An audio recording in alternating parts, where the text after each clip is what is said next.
السلام عليكم ورحمة الله وبركاته. كلنتي وعنا ونكسن خيارته ودنا قد داونaysa halka si toos ka nagala socotaana waa telefishinka Jubbaland.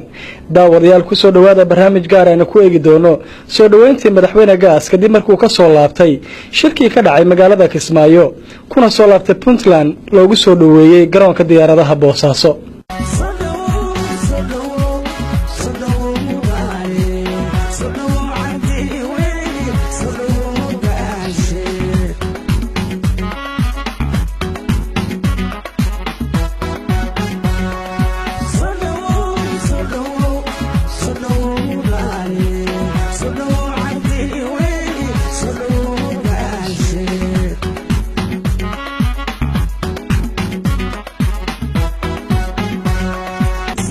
magaalada Boosaaso ee xarunta gobolka Bari waxa subaxnimadii ka bilaabmay abaabul xooggan oo ay si wada jir u wadeen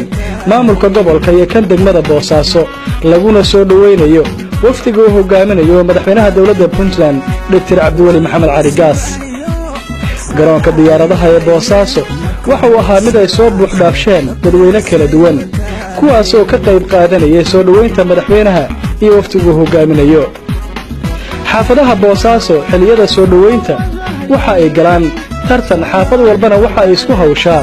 in ay soo bandhigto shacab uga qayb qaata soo dhaweynta madaxda. haweenka ayaa qayb weyn ka qaata xiliyada la soo dhaweynayo madaxda dalka waxaana ay soo xirtaan dharka hidaha iyo dhaqanka halka dhanka kale ay soo xirtaan dharka calanka Puntland iyo calanka guud ee dalka dhar laga sameeyay. inta ay saniman diyaaradii madaxweynaha Gaas waxa jiray ciyaaro kala duwan oo dadku ay ku soo bandhigeen garoonka diyaaradaha Boosaaso waxaana si wada jira uga qayb qaadanayay qaybo ka mid ah ciidamada booliiska iyo dadweynihii ku sugnaa gegida diyaaradaha Boosaaso.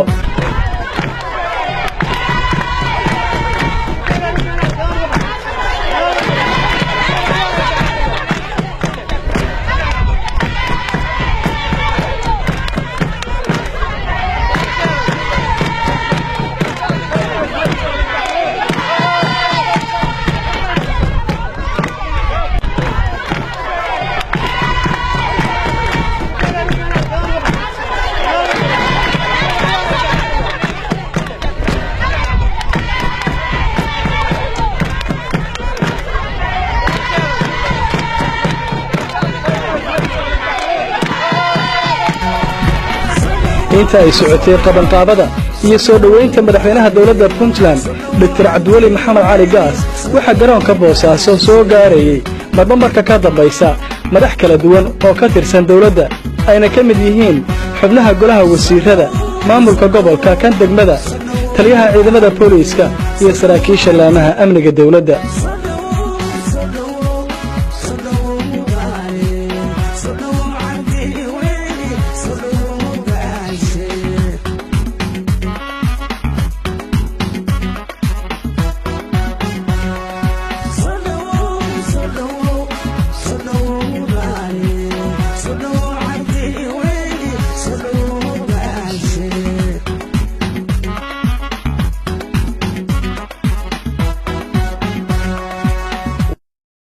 mid ka mid ah haweenka ciidamada booliiska Puntland ayaa halkaas ku soo bandhigtay suugaan ay ku cabirayso horumarka ay gaartay Puntland iyo soo dhaweynta madaxweynaha Gaas. Puntland waa boqoro waa dawlad madax bannaan.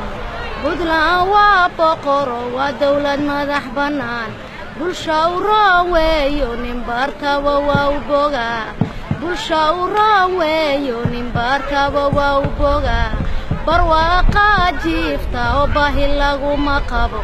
barwaaqa jiifta oo baahi laguma qabo. dhaqaalaha buuxa oo ganacsiga camira. dhaqaalaha buuxa oo ganacsiga ku badan. bulsha u raaweeyo nin bartaba waa u boga. allah barakeeyo madaxdeena baawar kale. allah barakeeyo madaxdeena baawar kale. Puntland waa hodan waa hooyadii bulshada.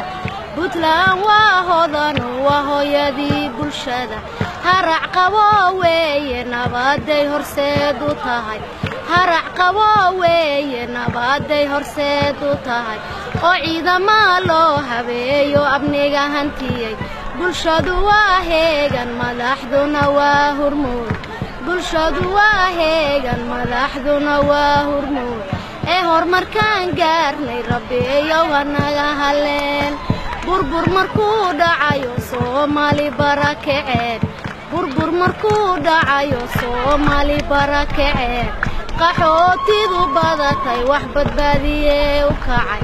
qaxootidu badatay wax badbaadiyay u kacay birmadka u sameeyay waa dawladan Puntland birmadka u sameeyay waa dawladan Puntland Allah barakeeyo madaxdeena baawar kale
dhaqdhaqaaqa garoonka Boosaaso ayaa ahaa mid ku xiiso gelinaya habka ay wax u socdaan gaar ahaan ciidamada dawladda ee isugu jira qaybta muusiga baanbayda iyo booliiska gaadakacayaarka halkaasi ay ku soo bandhigeen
shacabku waa madaalayaal waxaana mar walba ay u taagan yihiin in ay soo dhaweeyaan madaxweynahooda ugu dambeyntiina madaxweyne gaas diyaaradii waday waxa ay soo gaartay garoonka diyaaradaha Boosaaso si nabadgelyo ah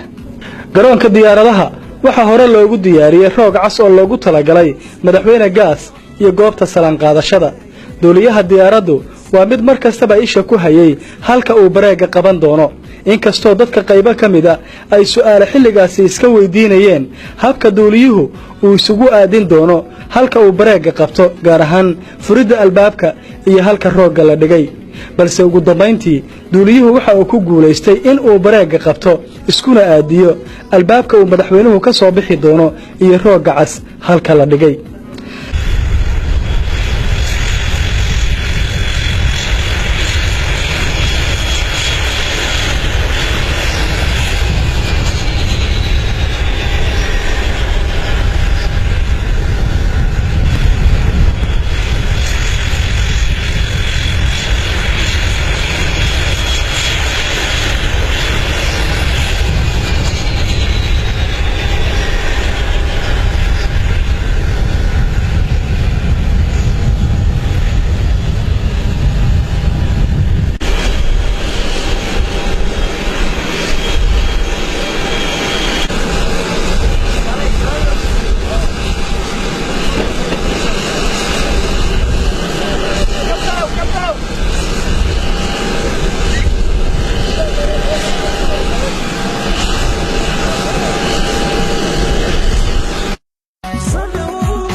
مسؤولينta dawladda ismada odayaasha dhaqanka ganacsatada haweenka iyo dhalinyaradu soo dhaweynta madaxweynaha waa mid ay saacado dhan sugayeen ugu dambeyntiina madaxweynuhu waxa uu salaan la dhex qaaday shacabkii iyo madaxdii kala duwanaa ee ku sugayay garoonka diyaaradaha Boosaaso.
بسم الله الرحمن الرحيم وحا فرحاد نوعه إن مدحوينها يوفتقي بلارنيد مدة سقالك عشاء كمغنا كسمايو شركي ودا تشيقة إن يكسو لابتين سنة بدقلية الدالكودي مدحويني وحيلتها يددكو وحيرتشينيين إن مدى الصومالية واحد دنوة بلان الدنوة شركة عاي كسو بحضو لكن بعد مدادين عقلين النغطة aan waxbaba sida wararku nagu soo gaarayaan waxay la tahay warbixinta adigunba deele ummaduna kulley aad iyo aad bay u sugaysay imaatinkiina iyo soo dhaweyntaada waxayna la tahay dadku shaashadaha ay ka daawanayaan sida lagu soo dhaweeyay waxaan kala garanayn in yaani heshiis la'aanta lagu faraxsan yahay iyo in yaani kulley dawladii iyo madaxdii iyo waftigii maqnaa oo noo soo noqday alxamdulillah waxaan jecelahay madaxweyne iyadoo aan ilaahay ugu mahad celinayno soo noqodkiina inaad ku soo dhawaato dhulkaagii iyo dawladdaadii iyo shacabkaagii aad baan ugu faraxsanahay aad iyo aad baan ugu faraxsanahay maanta inaan ku soo laabano caasimadda gobolka bari ee Boosaaso Puntland sida madaxweynuhu sheegay oo ka nimid socdaal qaatay 9 bari oo ku tagay magaalada Kismaayo oo laga hadlayay lagu qabtay shirkii madasha wada tashiga geed socodka Soomaaliyeed aad baan u mahadnaqaynaa madaxda iyo shacabka reer Boosaaso soo dhaweyntoodii wanaagsaneed maanta aad noo soo dhaweeyeen aad baan u mahadnaqayaa marka hore marka la waxaan rabaa inaan aad mahad ugu noqo runtii dadka reer Jubbaland madaxdooda madaxweynuhu ugu horeeyo iyo shacabka reer Kismaayo oo runtii si aad iyo aad u wanaagsan noo soo dhaweeyay hospitalitygoodii iyo soo dhaweyntoodii iyo martigelintoodii inaba aan la quuri karin aad iyo aad ugu mahadsan yihiin shacabkaas aad baan ugu mahadnaqaynaa waxaa soo dhamaaday shirkii dabcan wixii ka soo baxayna shalay waxaa iyada oo idaacadaha iyo telefishinada meel walba la hadlay رئيس وزراء الدولة الفرنسية الصومالية عمر عبد الشعالي شرماركي كان هذلي وحي لقى وضع هذلي واحد اللي بلسني هاي كنت لما أرانكر وشيكو قلت له قصة دماغي طبعا سؤال ماشي قلت مع الدولة واحد بدن بلا واحد لقى هذا مسير كدل كوي واحد سهلا أو مركا قاركود قام دق لو جاري كرو معها مركا استشيد يو ضد الدير يو وضد تشيات ربنا وأيشرية لكن حنا نسأله هي وقدام بينته وحن الصومالية دنا وبدلنا هم في شعبي دنا إنك صبيح الدونا وهذا بالله بالإنسان هاي هذه شيء وحوي أنا كحكومة بالله وحنا ماشي جينا وحوي موقف كي شعب قريب بدلنا ويحلين عض يربيك وحلين ارتدت أيام وقعدنا ماشي جينا طبعا سيدو كلام الشعب قريب بالله وحنا وكيشين إن أنا الصومالي كجوينينه الصومالي وحيد دن وآه ووحيد تنازلات وكسرت وشعب قريب بدلنا ماشي أنا جينا طبعا بقول كيف بقولات وقفل بابوته ربما هريه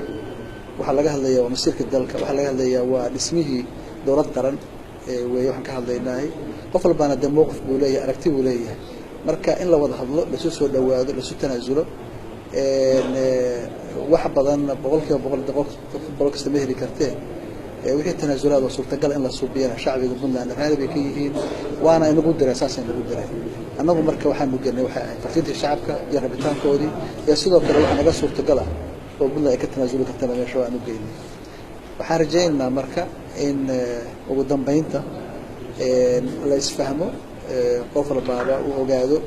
يذكر يقول اسمك كتام بتشرت يذكر يقولي وهم كتدول إنه بتشرتوا الله بهي مركا إن لا فهموا